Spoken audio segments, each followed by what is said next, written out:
Maintenant, je vais passer la parole à Madame Lydia Grigoreva, qui est la directrice du service des organisations non gouvernementales au sein du cabinet du directeur général de l'Office des Nations Unies à Genève, donc Monsieur Moller. Je pense que c'est important, les ONG sont totalement associées maintenant aux activités des Nations Unies. Ça a commencé avec le sommet de la Terre en 92, il y avait déjà 4000 ONG qui étaient présentes au sommet de la Terre en 92 et plus de 50 000 à la 4e conférence mondiale de Pékin en 1995. Et là, il y a vraiment un travail énorme qui se fait dans ce service de liaison pour accueillir toutes les ONG pour les nombreuses réunions qui se passent ici dans ce Palais des Nations. Donc bravo pour ce travail et vous avez la parole. Merci, Monsieur Robineau. Je vois que vous connaissez les chiffres très parfaitement, les ONG dans le monde. Merci beaucoup, chers collègues, chers amis, mesdames et messieurs, bonjour.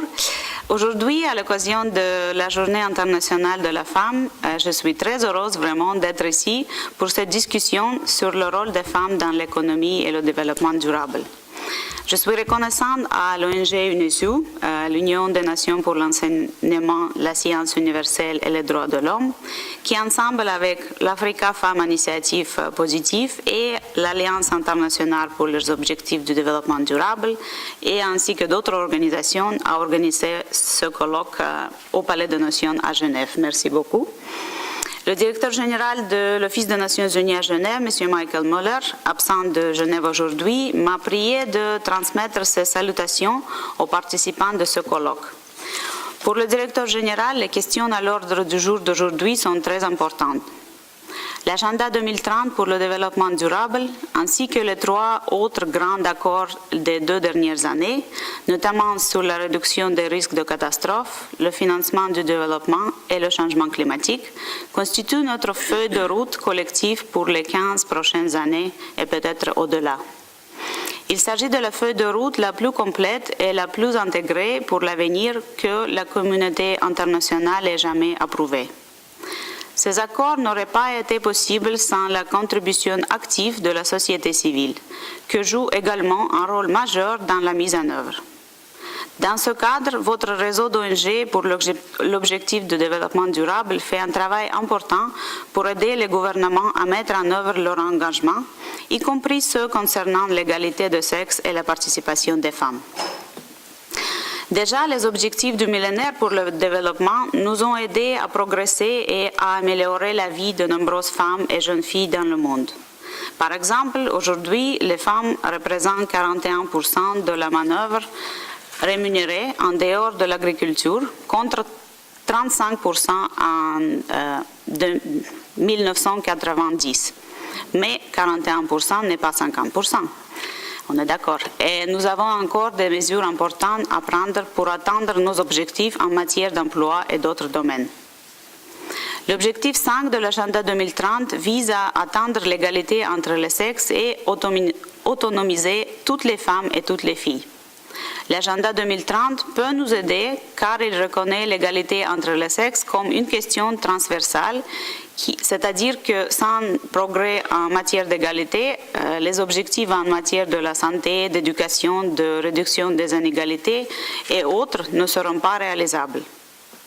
Permettez-moi de vous donner juste 2 exemples concrets et pertinents d'initiatives lancées par le directeur général de l'ONU ici à Genève pour faire en sorte que les mots soient suivis d'actions et de changements.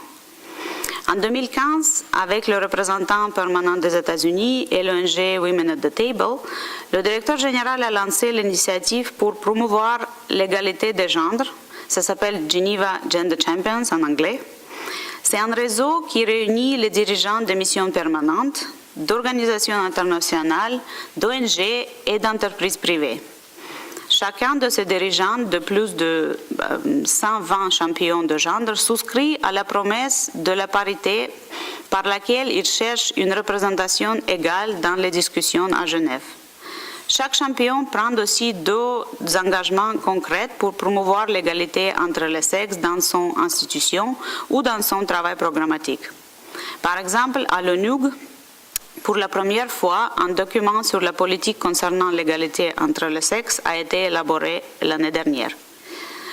En une année seulement, l'initiative des champions internationaux du genre a permis d'améliorer la représentation des hommes et des femmes lors des tables rondes et discussions ici à Genève. Et cette mesure concrète qui se reproduit dans d'autres villes maintenant n'est qu'une de nombreuses initiatives concrètes et efficaces qui contribuent déjà à l'intégration de la dimension de genre dans la mise en œuvre des objectifs de développement durable. L'agenda 2030 nous pousse tous à développer des solutions intégrées ainsi que les stratégies de prévention qui mettent les droits de l'homme au centre de l'attention. Pour faciliter ce processus et répondre aux besoins, et ça c'est le deuxième exemple que je voulais vous donner, un laboratoire des objectifs de développement durable, on l'appelle SDG Lab, a été créé au bureau du directeur général. La petite équipe composée de personnel de différents États membres et des ONG facilitera le partage d'informations et de bonnes pratiques, d'initiatives et de projets innovants à Genève et ailleurs, ainsi que des discussions entre les parties prenantes à Genève et les autres pôles de mise en œuvre de l'agenda 2030, y compris en collaboration avec le PNUD, avec les équipes de pays des Nations Unies à travers le monde. L'agenda pour le développement durable est très ambitieux, mais le changement exige de l'ambition. Lorsque les femmes ont exigé le droit de vote dans de nombreux pays il y a 100 ans, au début, elles n'en étaient pas prises au sérieux. Aujourd'hui, l'égalité de droit de vote est la norme. L'égalité entre les sexes doit devenir une réalité dans tous les aspects de notre vie. Il reste beaucoup de potentiel pour que le progrès humain soit débloqué grâce à la participation des femmes dans le développement. Et pour finir, permettez-moi de souligner que votre présence ici aujourd'hui, ainsi que l'accent mis sur l'échange de solutions efficaces et pratiques, témoignent de votre ferme engagement à placer les femmes au cœur du développement durable. Nous avons besoin que tous les acteurs soient mobilisés pour que les avantages des objectifs de développement durable atteignent tout le monde, pour garder la promesse de ne laisser personne derrière. Je vous souhaite une discussion très fructueuse aujourd'hui. Je vous remercie et je félicite encore toutes les femmes avec notre jour aujourd'hui.